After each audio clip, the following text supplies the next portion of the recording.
Hello, this is Michael Hexter, and welcome to Politics 2100 here on YouTube. So this episode I'm calling Dem Leadership F's Around, so expletive deleted. Dems lose the House. We all pay the price. So this is a commentary on the strategy of the Democratic Party in the last couple years, also more generally, really before that, and particularly the Dem leadership. And it's a commentary on a fundamental unseriousness and incoherence in terms of, or a lack of alignment of the Dem leadership with the goals, both of the needs of their constituency and the base, but also with their own stated ideals, with their own goals. So there's a lack of fealty, a lack of devotion, a lack of commitment to their own ideals, and it creates the appearance of unseriousness and also a political strategy and tactics that are fundamentally unserious. They're fundamentally effing around, okay? And this is I'm really talking against the narrative of the last couple of months or so, where this idea that the red wave was prevented by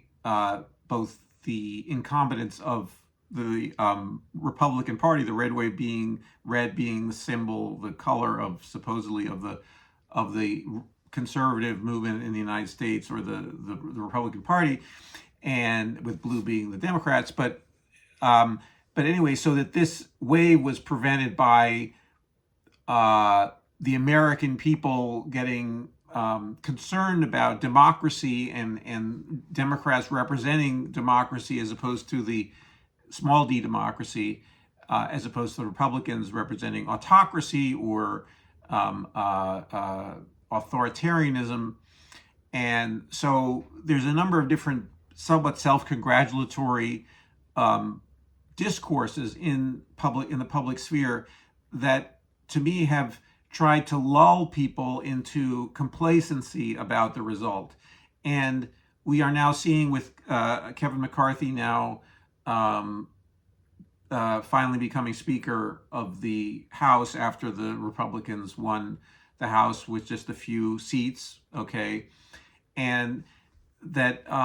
he won this by making a boatload of concessions to, I mean, he is himself far to the right, and then people who are still further to the right, the Freedom Caucus and Matt Gaetz, and a couple of other representatives from the very far right, Lauren Boebert, so forth, so on, of the Republican Party. They got further concessions from him,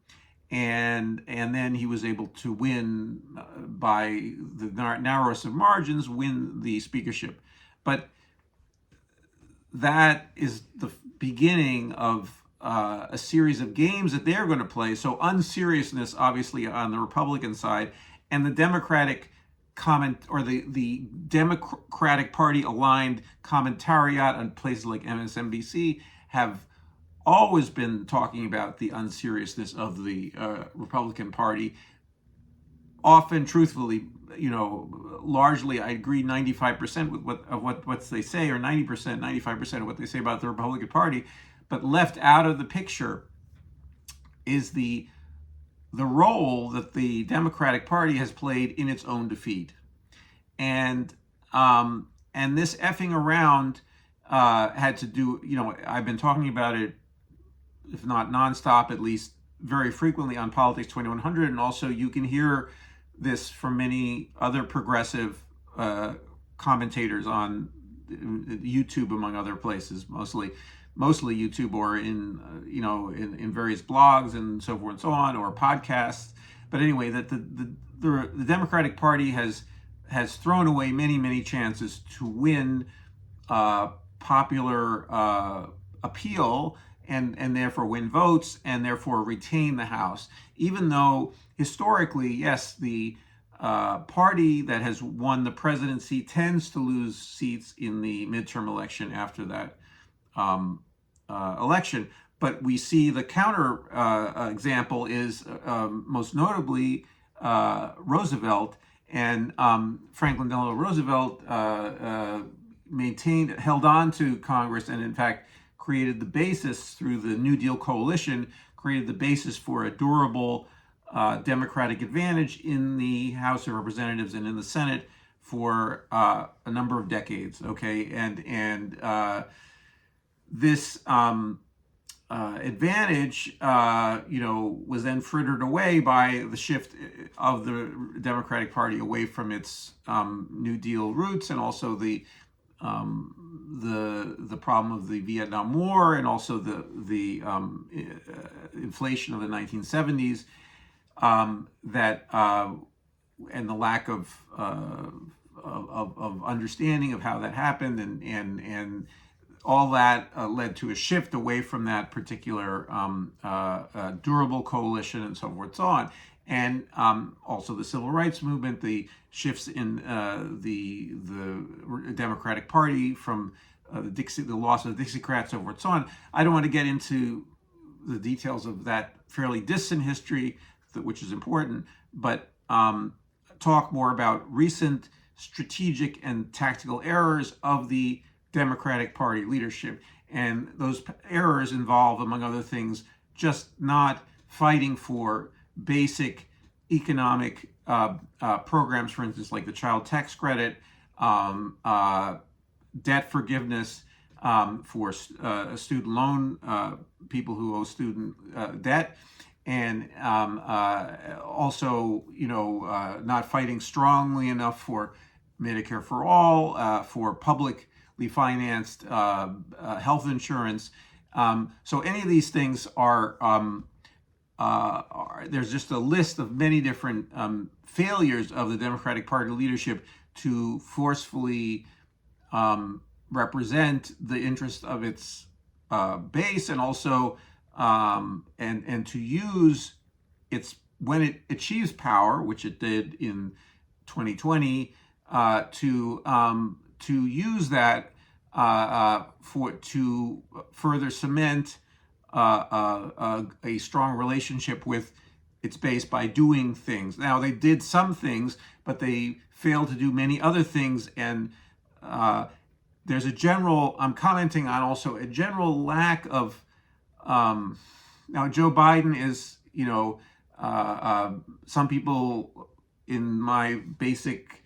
area of the, or somewhere near me in the political spectrum, some commentators have said that, who are younger than me, have said that Joe Biden is the best president of their lifetimes, and in some respects he is better than other Democratic presidents of the last 40 years, and that betterness is not so much a commentary on how good he is, but how bad some of the other presidents were, including Obama, in especially in the era of economic policy and standing up against the against Wall Street, against the donor class in certain ways, and that while Biden is also subservient to the donor class, he has done certain things for the working class, certain things, or he's tried to wedge in certain things that are a little bit more favorable to ordinary people. But at the same time, anyway, my commentary, though, is that still he projects a lack of seriousness, a lack of dallying with the tasks of being the leader of the Democratic Party and also the leader of government, and being the person who's proposing a program of, for instance, the Build Back Better agenda, and is standing behind it and is fighting hard for it. He didn't seem to fight hard for it. He seemed to be playing it as if it's kind of a game to him. It's not really that important to him. And so this is an example of effing around. And then we have, more specifically, in New York State, we had the Democratic Party leadership effing around with the redistricting, which put the redistricting in the hands of a judge who was a Republican, or more of a conservative judge, or a judge that really didn't care about the continuity of congressional districts and so forth and so on, and it created chaos, and the Democrats were unprepared, among other things, for the changes that eventually were enacted, and the Democratic Party just let the leadership of the Democratic Party, installed by and still in cahoots with, or in the wake of, Andrew Cuomo's leadership of that party in the New York State, allowed basically, some congressional districts to basically become contested in ways that they shouldn't have become contested. In the sense, obviously, in a democracy, every congressional race should be contested vigorously, but that they created a unfavorable divvying up of the districts that didn't allow existing Congress people to defend their records and what have you against challengers and so forth and so on, and it created an opening for the Republican Party, which the Republican Party was able to capitalize on. Also, the Democratic Party, and this is a hard issue, but the Democratic Party does not have a unified or clear vision of crime and what is crime, this discourse about crime and how to protect people, while at the same time promoting criminal justice, promoting, in other words, a fair criminal justice system, and also reining in the abuses of the criminal justice system, and also locating the causes of crime and fighting against those causes of crime, including proliferation of guns. In other words, that the Democratic Party is either afraid of, or is afraid of that issue largely, and also afraid of embracing an agenda that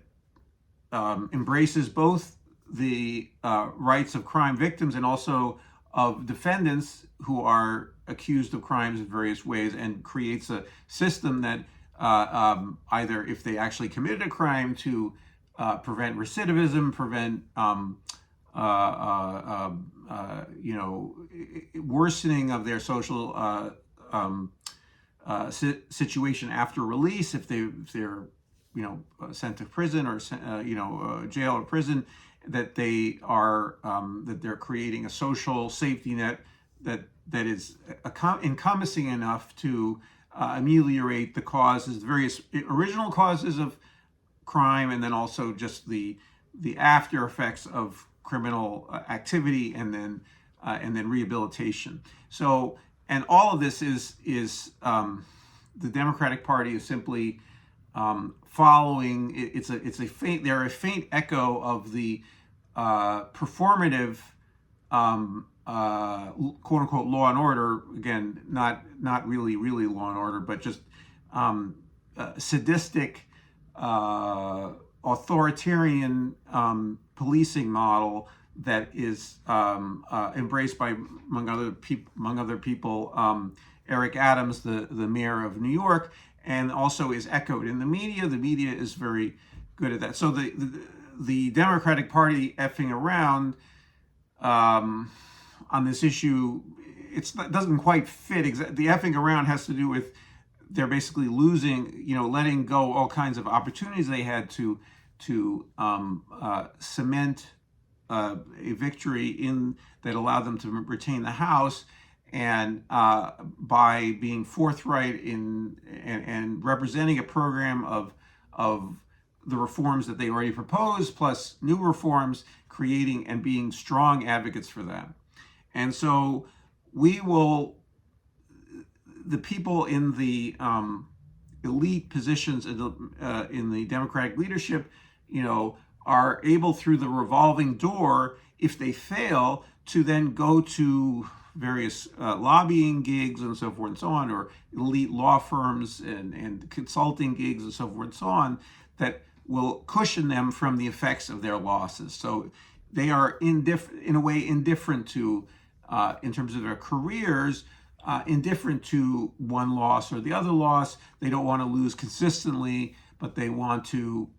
just maintain a sort of an ability to get some gig, get a media gig, for instance, at MSNBC or CNN and so forth and so on,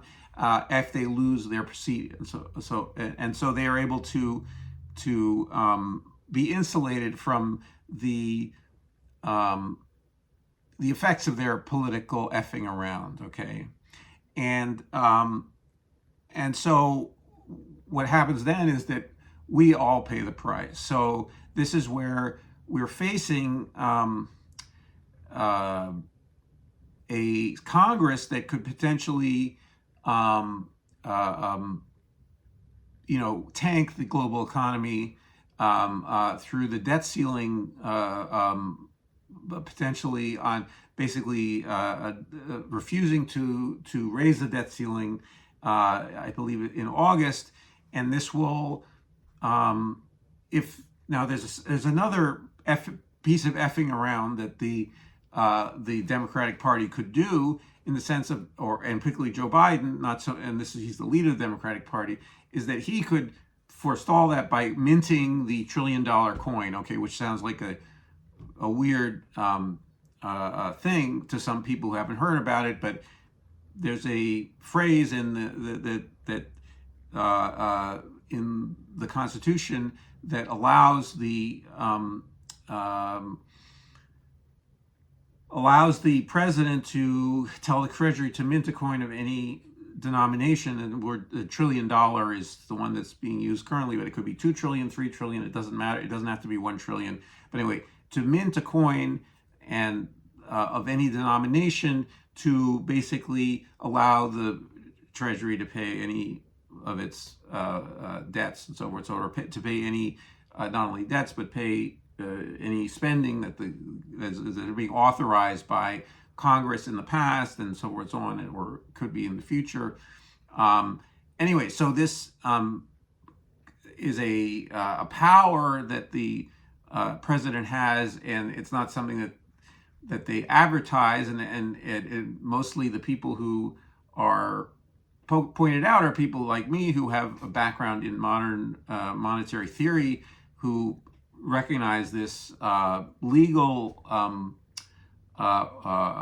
capability of the president to circumvent the debt ceiling. And this is something that they do not advertise because, among other things, and this is where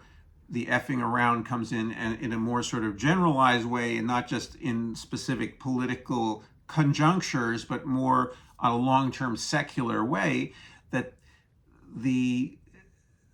idea that the government would basically be funding itself directly and not going through, or which it does anyway, but to do this through the symbolic, the $1 trillion coin is really just a symbol, but anyway, but it happens to be, or $5 trillion, $10 trillion coin, doesn't matter what the denomination, it just has to be big enough to cover, either debts extending, liabilities, so you could say, or future liabilities extending into 2 or 3 years, and so on and so on. So you create a cushion for the government, or you can just do it on a basis of every year that you do this coin minting. But anyway, this is in a way, a symbolic of a fiat currency, that all currencies have a fiat dimension. But anyway, we now have, since 1972, a fiat currency, a fully fiat currency, and so, or I'm sorry, 71, where the federal government is no longer on the gold standard, no longer linking its spending or the amount of money that its obligations to a gold standard, linking the currency to a store of gold reserves. So anyway, so this fiat currency, even in times of a gold standard, it was a gimmick, and so forth and so on, and the currency always had a fiat dimension to it, even when there was a gold standard. But the gold standard was an additional accounting encumbrance to budgeting, essentially, for the government. So anyway, this $1 trillion coin, or anyway, multi-trillion dollar coin, the reason why it goes against this effing around is that it is basically saying the government has the freedom to fund programs and up until the limit of inflation, or up into the amount of real resources that it commands by spending that money. In other words, does it create shortages by in real resources by creating government public sector either spending or public sector programs that draw, for instance, that use too much cement or something, or too much steel, or so forth and so on, or timber, or people power in some form or another that is in short supply. So then it raises the price of that, and so that would be the actual real limit of spending, not some either pot of gold or some idea that it's your printing money is bad, so forth and so on. The idea that you're printing money, but instead that the government spends money into existence, and that is the fiat dimension of any government spending, and well, in particular, a currency issuing government. So anyway, so again, getting back to the effing around, is that the Democratic Party has acted as though it is always, in the sway of both the debt ceiling, and also needs to balance budgets and so forth and so on, which is not how actually the currency of a government, of a federal government that is a currency issuing government where substantial, most of its obligations are in the denomination of its own currency. So anyway, so that, and can spend and buy things in its own currency that are necessary for the functioning of a society, of a government. But anyway, so that freedom is something that the Democratic Party leadership doesn't allow itself, and it doesn't allow itself to protect the American people, and that's by saying we have sufficient funds to do things to protect you, to protect future generations, to create a sustainable economy, in order to reduce our emissions, to stabilize the ecosystems we live in, to create international relations and a global to help create a global economy that is a circular economy that will not destroy the basis of life. I'm going to the maximum, the big picture there. But anyway, there are other, that government protects people by funding healthcare, by funding schooling, by funding university education, so forth and so on. That kind of commitment to protection of people and of promoting the prosperity of the society overall, that's not fully embraced by that responsibility, and therefore it's effing around, is not fully embraced by the Democratic leadership. And also the Republican leadership. The Republican leadership doesn't even have that as its goal. In some sense, the Republican leadership is operating under the false premises that the government has nothing to do with our prosperity, has nothing to do with our collective security beyond the repelling of invasion by other countries, so or by in their world also subduing internal dangers through brute force, applied in a arbitrary way. So anyway, so the full embrace of responsibility then of the Democratic Party leadership would involve also embracing the potentials of a fiat currency and what that can do for their role as protectors of people and of planners, also of the P word, the plan, helping plan a transition to a less destabilizing economy in our world. Not only less destabilizing, a economy that doesn't destabilize the basis of our common life, common livelihoods. So anyway, so this so we are paying the price, among other things, because we now have this Congress that is the House of Representatives that is going to actively try to undermine our welfare, okay? And it's going to actively try to undermine the operation of government. It's actively going to try to undermine, also in the area of democracy, the anti-corruption features of our government, weak as they are. And so it's really going to be something that we are going to need to take, try to keep an eye on and try to push in 2024 for a fully pro-people, pro-governing Congress and Senate, and also occupant of the White House that is for using government to support our common livelihood, and support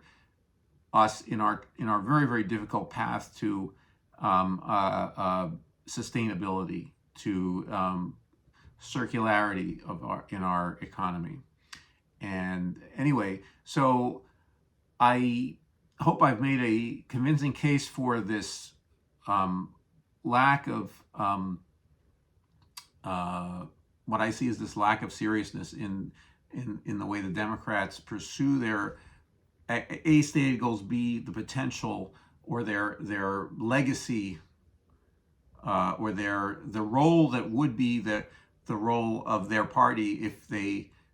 actually recognized it, and also the historical heritage of it from at least the 1930s and 40s. So anyway, so I hope this is clarifying in some way or another, and I hope if you have comments and thoughts about this, if you could share them in the comments, that would be great. And please like the video if you thought it was interesting and worthwhile, and also please subscribe if you are interested in seeing more on Politics 2100. See you soon.